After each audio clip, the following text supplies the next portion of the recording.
Take off that insignia, now!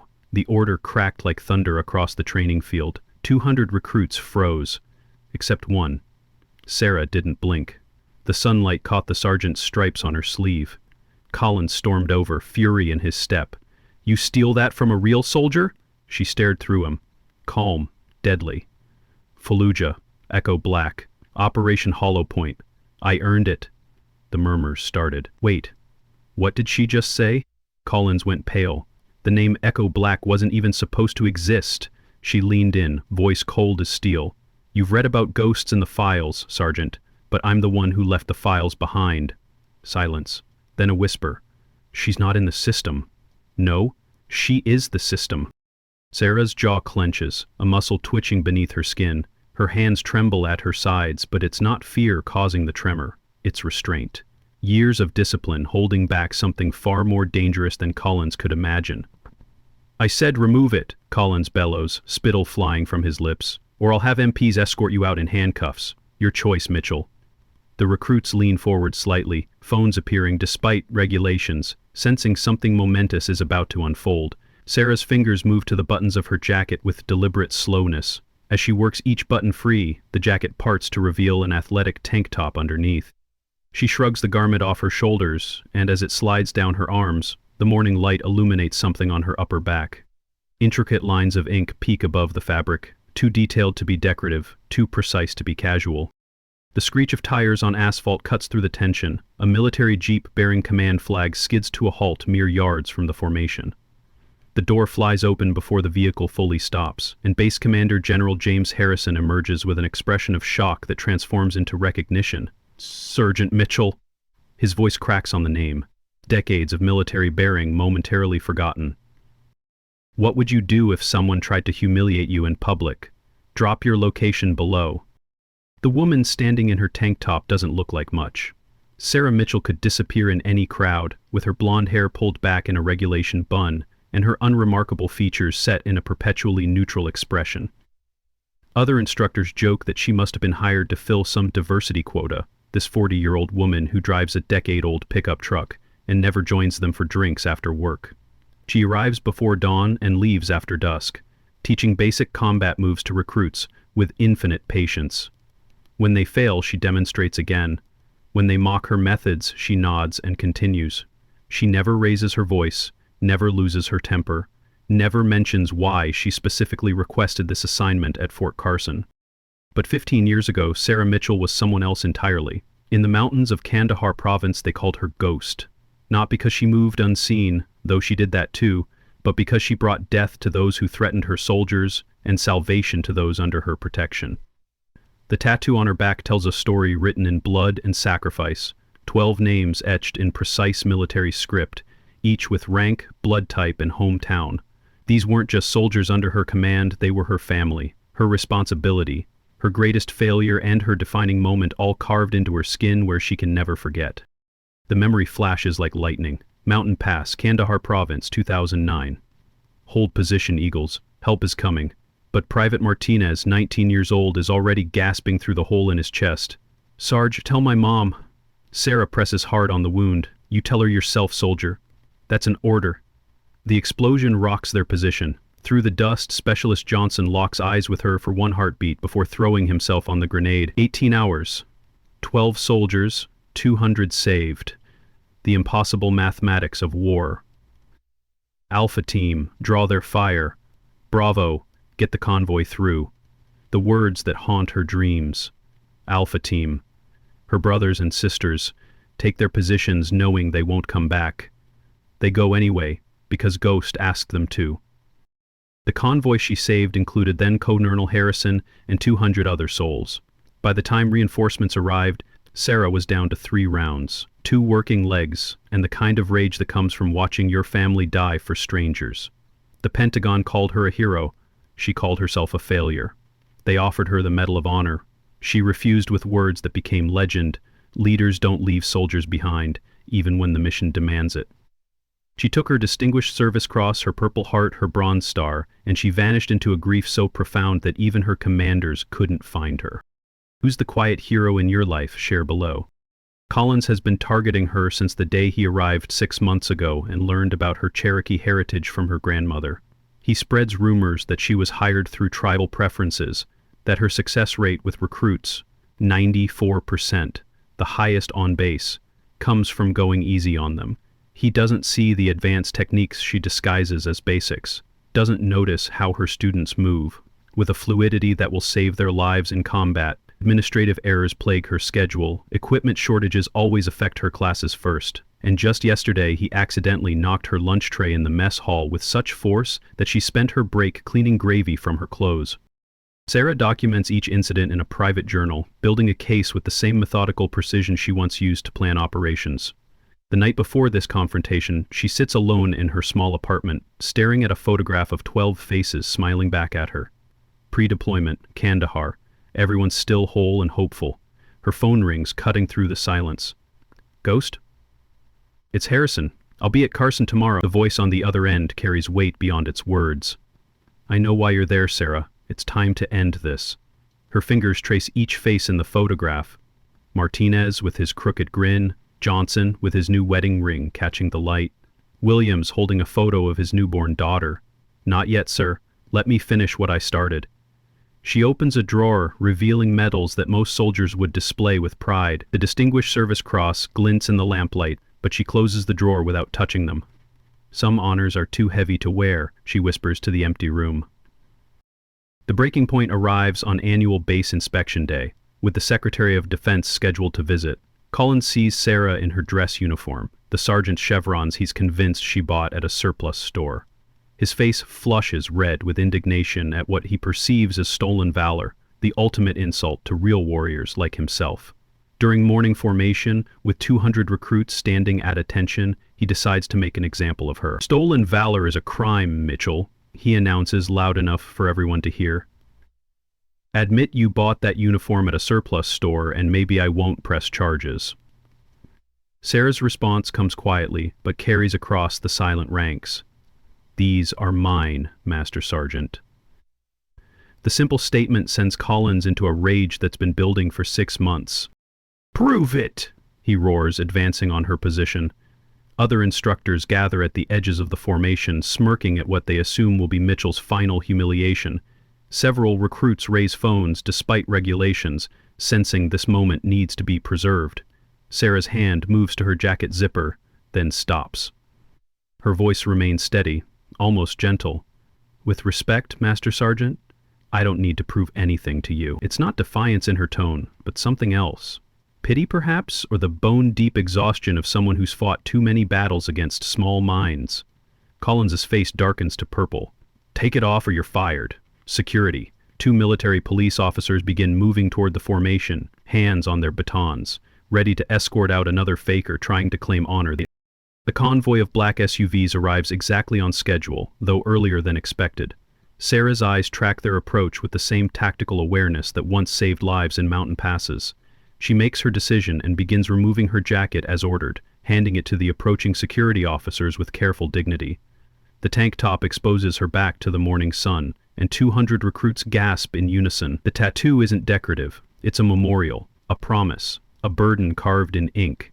12 names in perfect military script, each with rank, blood type, and hometown. Details only their leader would know, only someone who held their hands as they died would remember. At the center, in letters that seem to burn, Operation Iron Serpent, Kandahar, never forgotten. At the bottom, an inscription that stops hearts, for the 200 who lived. General Harrison freezes mid-step from his vehicle, his composed military bearings shattering like glass. "My God? Sarah? Sarah Ghost Mitchell?" The name ripples through the formation like electricity. Every soldier who's been through Ranger School knows that name, has heard the stories of the female operator who held a mountain pass against impossible odds. The general approaches with steps that seem to age him, his voice breaking on memories 15 years old. "I thought you were dead." Sarah turns to face him, and for the first time since arriving at Fort Carson, real emotion flickers across her features. "No, sir. Just tired." The admission costs her something.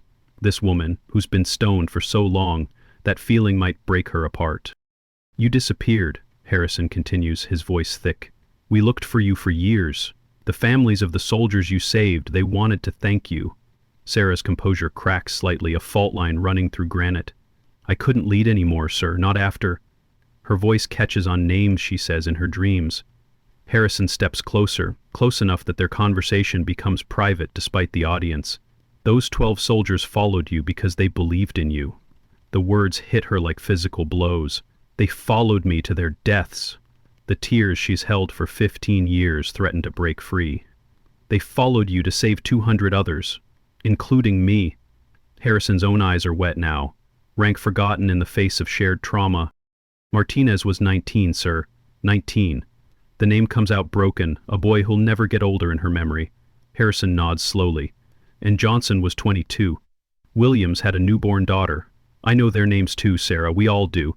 Their sacrifice, your sacrifice, saved an entire battalion. Sarah turns away, unable to bear his gratitude. Then you know why I can't wear those medals. Why I can't sit at ceremonies and smile while families cry. Harrison's voice gentles further. Is that why you're here? Penance?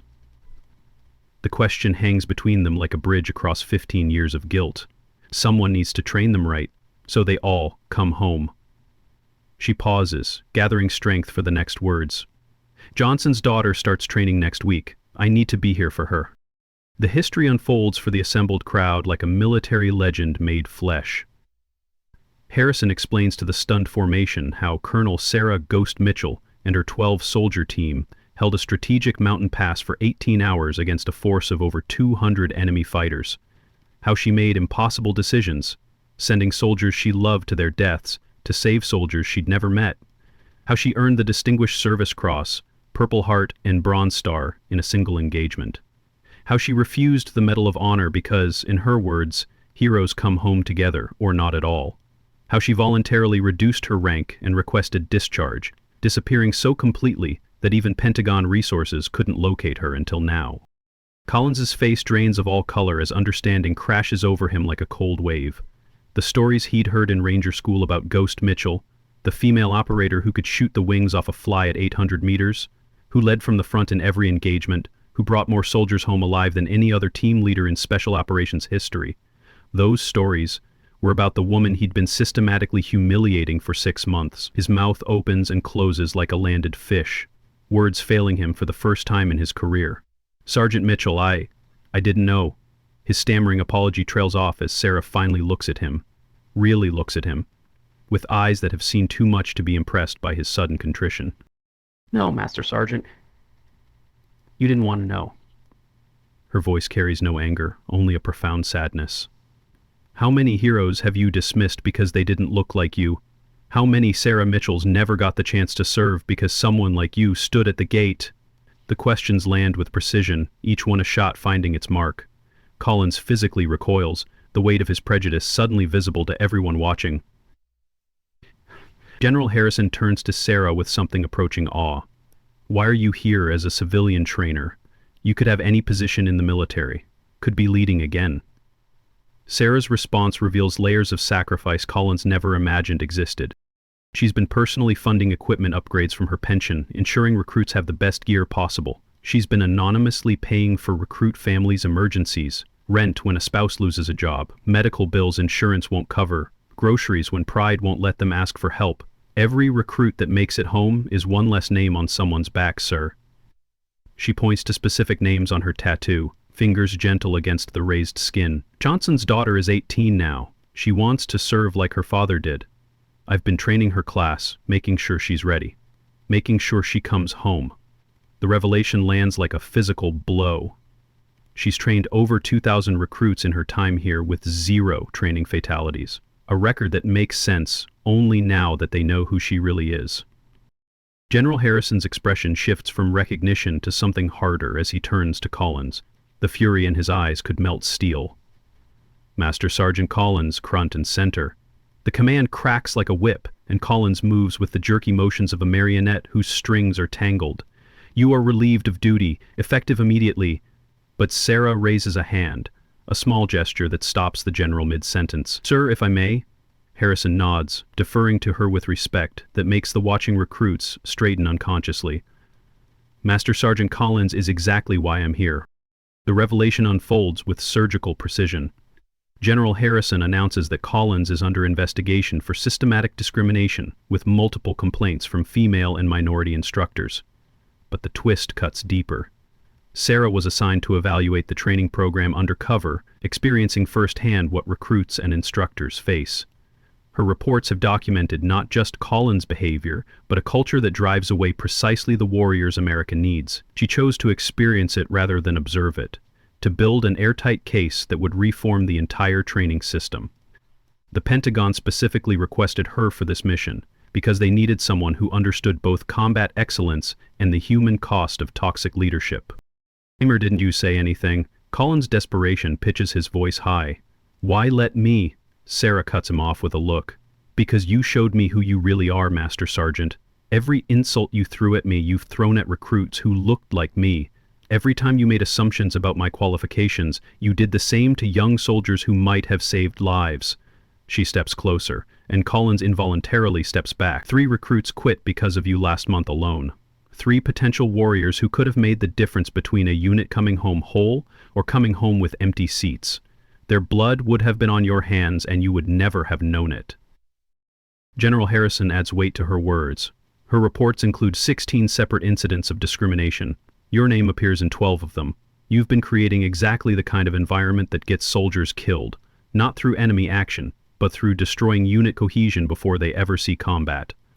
The general returns Sarah's jacket personally, the gesture carrying ceremonial weight. He addresses the formation about real military values, about how excellence comes in every color, gender, and background. He announces her true role in reforming the entire training protocol and offers her choice of any position on base, including his own, if she wants it. The Pentagon position he mentions makes several instructors gasp. She's been nominated to oversee training standards for the entire military. But Sarah Mitchell makes a choice that defines her more than any medal could. I'm where I need to be, General. The simple statement carries the weight of absolute conviction. Recruits need someone who's been there, who understands the cost. They need someone who'll teach them to come home. She pauses, eyes finding specific faces in the formation. Johnson's daughter arrives Monday. I made a promise to teach her everything I know, to make sure she doesn't have to make the choices I made. The general nods slowly, understanding passing between them. Then you'll do it with full authority to reform this program, however you see fit. Hag, a veteran who deserves recognition. Collins approaches with his resignation letter, hands shaking as he extends it to Sarah. She reads it carefully, then hands it back. Stay, learn, teach better. The words clearly cost him something to hear. She pulls out a photograph, worn soft from handling, showing her lost team. 12 faces representing every corner of America. Different colors, different backgrounds, united in purpose. They died trusting each other completely. Not their differences, their trust. Collins's voice breaks. How do you forgive yourself? It's the question she's asked herself every day for 15 years. I don't. I just try to earn it every day. Start earning yours tomorrow. The next morning's formation reveals a transformation that runs deeper than mere compliance. Sarah stands in full uniform, her presence somehow larger despite her modest frame. Recruits who yesterday snickered at mouse now stand straighter, eyes tracking her movements with something approaching reverence. She pulls aside Rodriguez, the recruit Collins failed yesterday for lack of warrior spirit, and demonstrates the knife defense technique with the same quiet patience as always. But now the recruits see what she's really teaching, the exact move that saved General Harrison's life 15 years ago. Your background doesn't define your worth, soldier, she tells Rodriguez, whose parents crossed the border with nothing but hope. Private Martinez was first-generation American too. He died a hero. She produces a worn photo from her pocket. His parents run a restaurant now in Denver, named it Miguel's Place after him. Every meal served is a reminder that their son's sacrifice meant something. The memory surfaces, sharp and clear. Martinez in her arms, his young voice fading. Sarge, promise me something. Blood spreading despite her desperate pressure. Anything, soldier. His grip surprisingly strong. Train them better than we were trained. Make them ready. Promise me they'll come home. Sarah's voice in the present carries that dying wish forward like a sacred trust. I made a promise to Private Martinez, Rodriguez. You're going to help me keep it. Rodriguez straightens, understanding the weight of legacy being passed to him. Yes, Sergeant. Female recruits approach her after formation, tentatively at first, then with growing confidence. They share stories. The instructor who said women couldn't handle real combat, the evaluation that marked them down for emotional responses, when male recruits' anger was called warrior spirit, the countless small cuts that made them question their place in uniform. Sarah listens to each one, really listens, then shows them the photo of her team. Half of her best soldiers were women who fought with a ferocity that made enemy combatants radio warnings about the ghosts. She establishes an informal mentorship program on the spot, naming it the Iron Serpent Initiative after Operation Iron Serpent. Within hours, word spreads through the base. Ghost Mitchell is teaching the real techniques, the ones that keep you alive when training meets reality. That evening, Sarah stands alone at the base memorial wall, fingers tracing names of the fallen from every generation of warriors. The stone is cold beneath her touch, but the names burn hot with memory. Collins approaches, each step heavy with the weight of his shame. He holds his resignation letter like a white flag, eyes unable to meet hers. Sarah reads it again, noting the genuine remorse in every carefully chosen word, then hands it back once more. Stay, learn, teach better. She turns to face him fully, and he sees not the anger he deserves, but something harder to bear: understanding. They died trusting each other, she says, showing him the photo she's carried for 15 years. Native American, African American, Mexican American, white farm boys from Iowa, city kids from Detroit.